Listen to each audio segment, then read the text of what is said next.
Greetings and welcome to Ghost Stories of Washington, Chapter 2, The Spirits Inn, Part 4. Full of life, even in death, The Wandering Widow, Royally Haunted Phantom on Film, and a singing waiter.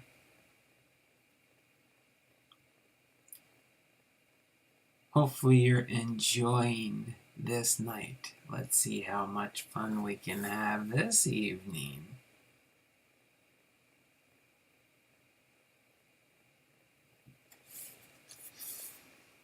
Full of life, even in death. When I phoned to investigate the well-documented haunting of the Rosaria Resort on Orcas Island in Washington's East Sound, a young man named Nathan assured me that the resident's ghost was still very much with them. To attest to this, he described a recent manifestation. She knocked books off the shelves while I was locking up the music room, he said. Such activity is really not much of a surprise for those familiar with this particular ghost. When she was alive, Alice Ream was certainly a high-spirited woman. In 1938, her husband built a large home on the island as a last-ditch attempt at controlling Alice's wild ways. He must have hoped that virtually holding her captive on the island would slow her down somewhat. The man had clearly underestimated his wife's determination, because she immediately resumed her wild ways whenever he traveled away from home. The couple's neighbors on the island learned to expect some strange sights when Mr. Ream was off conducting his business affairs. Alice could accurately have been described as a party girl. She liked the attention of handsome young men, and she liked to drink. Alice herself would probably not have ranked those two pleasures in that order. Be that as it may, once she had imbibed sufficiently, Alice frequently rode her motor scooter around the island in search of a bit of fun.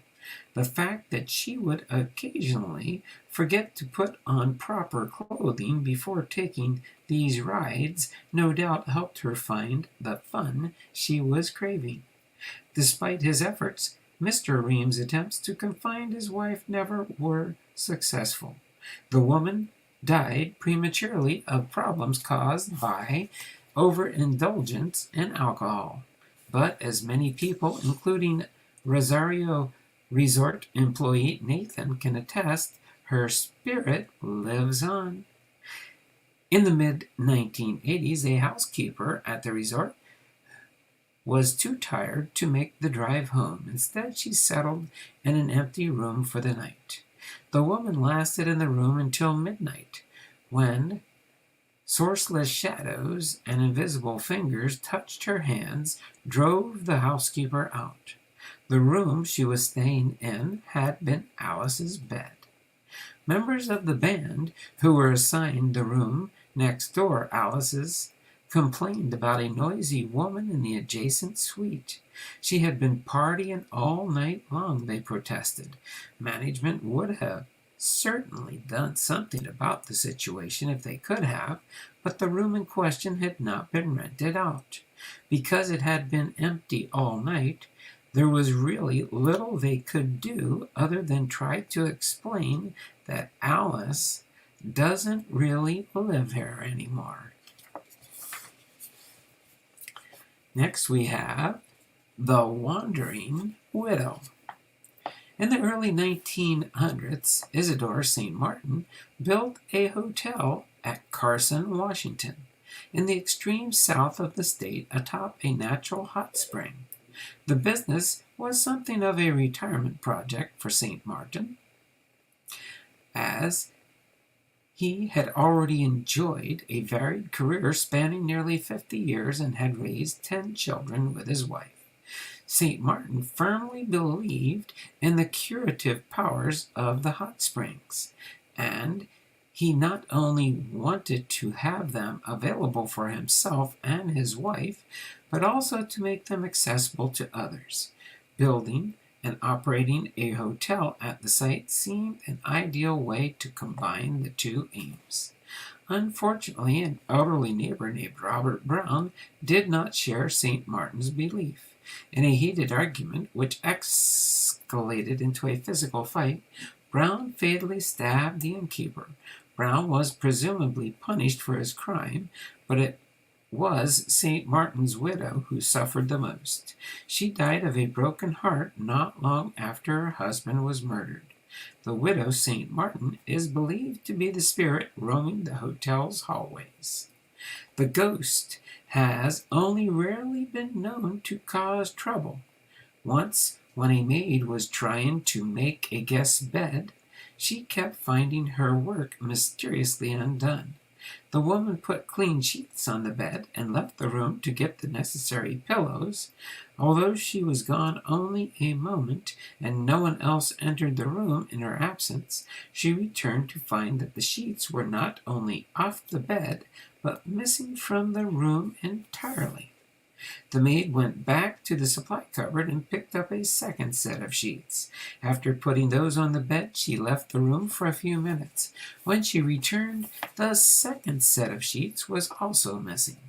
No doubt, feeling rather exasperated, the woman retrieved a third set of sheets from the linen storage. Once again, she fitted them neatly to the bed, and this time stayed in place. The incident has been blamed on the ghost of Mrs. St. Martin, who was apparently always fussy about the way the guest rooms were made up.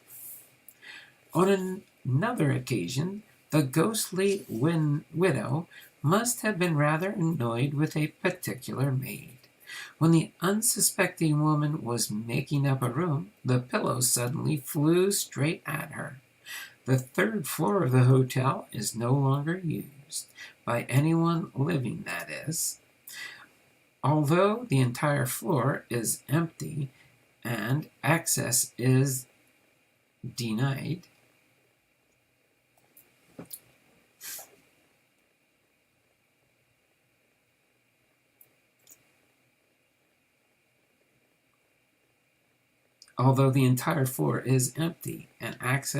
closed off, footsteps are frequently still heard in the abandoned area. Can you hear them? Oh, pretty far from here.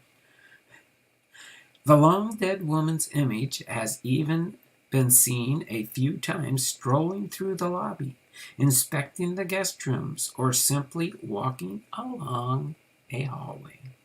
Despite his violent and sudden death, Isidore St. Martin appears to have gone on to his eternal rest.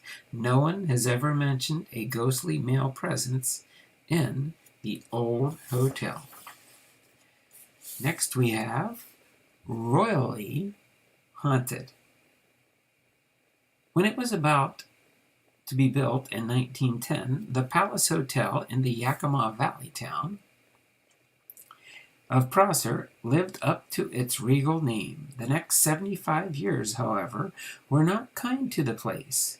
By 1985, when the owner began massive renovations, the hotel was badly deteriorated. Today, the building is a bed and breakfast and is once again a point of civic pride. In spite of all the changes, one feature has stayed just the same: the benign spirit that haunts the place. Staff at the B&B speak fondly of the curiosity in their building.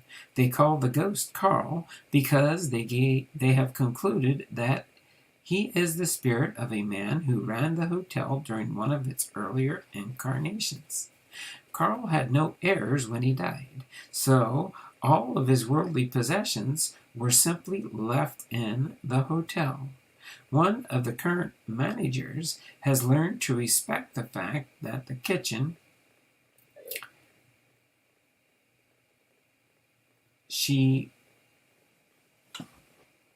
has learned to respect the fact that the kitchen where works was once Carl's domain. For this reason, she is no longer surprised when utensils go missing. She knows they will return eventually. Carl is a busy soul. He can be heard moving furniture around at all hours of the day and night. When those sounds are heard, there are usually accompanying vibrations on the floors. But when employees look into the room from which the noise have come, they never find anyone inside or anything out of place for sure. Next we have Phantom on Film. The Skykomish Hotel in Skykomish, just east of Seattle, has such bold spirits in residence that they have been captured on film. A ghost hunter, Tim Dennehy, wandered through the corridors of the old hotel. A camera operator captured images of eerie orbs of light following Dennehy's every step. When I phoned to ask if anything new had occurred in the ghostly realm at the hotel, a desk clerk named Laurie casually informed me that nothing out of the ordinary has happened with the ghost lately. Just the usual, Laurie said. You'll see movements in the corner of your eye, and there's nothing there. Doors slam, things go missing, that sort of thing. I've been here 2.5 years, so I'm used to it by now. It sounds as though all of the hotel's regulars, the natural beings and the supernatural, continue to get along well. And then our last story in this chapter 2 is a singing waiter. Both the Grant House and the Hidden House restaurant in historic Vancouver are home to ghosts.